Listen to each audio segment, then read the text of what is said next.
আচ্ছা, আজকে একটা নিউজের মধ্যে দেখলাম একটা বয়ফ্রেন্ড অর্থাৎ একটা মেয়ের সাথে রিলেশন ছিল এবং এই রিলেশন থাকার পরে যে সময় ও ফোন দিছিল, তারপরে যে সময় ফোন দেয় তার গার্লফ্রেন্ডকে, তখন হচ্ছে তার গার্লফ্রেন্ডের ফোনটা ওয়াইটিং এ পাইছিল এবং ব্যস্ত দেখাচ্ছিল।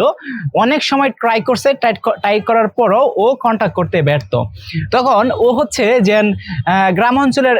গ্রামাঞ্চলে যে বৈদ্যুতিক তারগুলো থাকে বা যে তারগুলো আমাদের বিদ্যুৎ সংযোগ দেয়, এরকম একটা খাম্বার মধ্যে উঠছে এবং উঠার পর পর ওই গ্রামের যে তারগুলো আছে, আপনারা হয়তো দেখে থাকবেন, ভিডিও ভাইরাল হয়েছে, সেটা হচ্ছে দেখবেন খাম্বার মধ্যে উইটা তার কাটার একটা হাতুড়ির মতন ওর হাতে আছে বা কেচির মতো, এটা দেয়া প্রত্যেকটা তারগুলা কেটে দিচ্ছে। অর্থাৎ ওই যে গ্রামে ওর গার্লফ্রেন্ড বসবাস করতেছে এবং লাইনটা ফোনে ওয়েটিং এ পাইতেছে, ওইটাকে অন্ধকার বানাই দিচ্ছে ওই গ্রামটাকে। সো এটাকে আপনারা কেমন দৃষ্টিতে দেখতেছেন?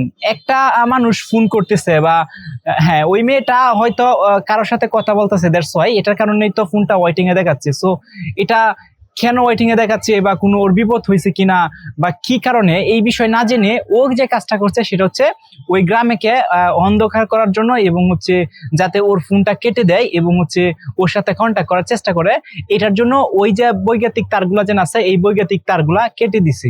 এখন আপনাদের দৃষ্টিতে কি মনে হয়, ও যেন এই কাজটা করছে এটা কি আসলেই একটা ভালো কাজ করছে?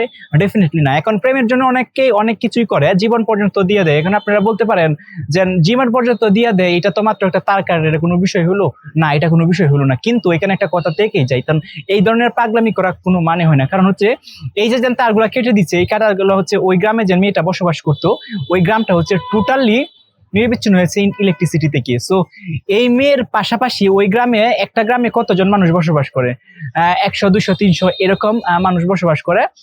একটা গ্রামে 50-60টা ঘর থাকে, আরো বেশি থাকে, এবং সেই হিসাব করলে সেখানে 100 থেকে 200-র ভিতরে জনসংখ্যা বাস করে একটা গ্রামের মধ্যে। সো এই যে 200 মানুষের জন্য একটা বিপর্যয় নেমে এসেছে জীবনে, এবং হচ্ছে তাদের যেন স্বাভাবিক কার্যকলাপ আছে এবং স্বাভাবিক যেন অ্যাক্টিভিটিস গুলো ছিল, এইগুলো তো অব্যাহত হয়েছে। কারণ রাইট না বর্তমানে হচ্ছে ইলেকট্রিসিটি যে মোর ইম্পর্টেন্ট আমাদের লাইফে একটা রোল প্লে করে। সো আপনি যদি 2-3 ঘন্টা বিদ্যুৎ নিরবিচ্ছিন্ন থাকেন, তাহলে দেখবেন আপনার কাছেই ভালো লাগবে না। আপনার বাসায় যেন ফ্রিজ আছে, আপনার বাসায় যেন ইলেকট্রিসিটি যে যন্ত্রগুলো আছে, এই যন্ত্রগুলো যখন ওয়ার্কিং করবে না, কাজ করবে না, তখন দেখবেন আপনার মনটা অটোমেটিক্যালি খারাপ হয়ে যাবে।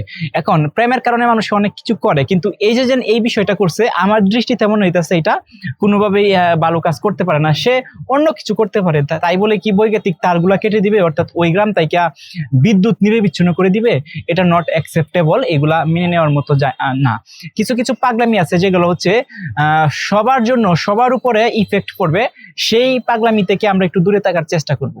ইভেন্ট ও হচ্ছে কেন ওই যে বৈদ্যুতিক তারগুলা যেন আছে, এই বৈদ্যুতিক তারগুলা ও কেন কেটে দিছে? কারণ হচ্ছে যাতে ওই যে ওর গার্লফ্রেন্ড আছে বা ওই যে গার্লফ্রেন্ড আছে, গার্লফ্রেন্ড হচ্ছে ওর ফোনটা লাইনটা কেটে দেয় এবং কেটে দেওয়ার পরে জানতে পারে যে গ্রামে কেন বিদ্যুৎ নাই বা সামহাও এরকম কোনো কিছু কারণে, এবং হচ্ছে ওই ছেলেটার সাথে কন্ট্যাক্ট করার জন্য এরকম একটা পাগলামি করছে। সো এই যে পাগলামিটা করছে, এটা শুধুমাত্র যে ওই মেয়েটার উপরে যে ইফেক্টটা পড়ছে এরকম না, ও অন্তত উদ্দেশ্য ছিল ওই মেয়েটার উপরে ইফেক্টটা পড়ার জন্য, কিন্তু আসলে ওভারঅল এই বিষয়টা করতে গিয়ে এই যে ইলেকট্রিসিটির জন্য একটা ইফেক্ট, সেটা মানে টোটাল গ্রামের উপরে পড়ে গেছে ইলেকট্রিসিটির ইফেক্টটা। সো এটা যেন টোটালি গ্রামের উপরে পড়ে গেছে, তাহলে এটা হচ্ছে একটা গ্রামের যে স্বাভাবিক অ্যাক্টিভিটিস থাকে, কার্যকলাপ থাকে বা দৈনিক যে জীবনের কার্যকলাপ থাকে, সেইগুলো অব্যাহত হয়েছে। সো এইগুলাকে কখনোই এলাও করা উচিত না। কারণ ভালোবাসা প্রকাশ করার অনেক মাধ্যম আছে, এবং হচ্ছে রাগ, ক্ষোভ বা যে কোনো কিছু আপনারা বলেন, সেগুলা প্রকাশ করতে বা কিছু করতে আর অনেক লট অফ মাধ্যম আছে। সো এই ধরনের মাধ্যম যেন বেছে নিতে হবে। এই ধরনের পাগলামি, এগুলো কিন্তু আসলেই কোনোভাবে অ্যাকসেপ্টেবল না। আপনাদের কাছে কি মনে হয় এই ধরনের পাগলামিগুলা? ডেফিনেটলি আমার এই ভিডিওর কমেন্ট বক্সে কমেন্ট করে জানান। আল্লাহ হাফেজ।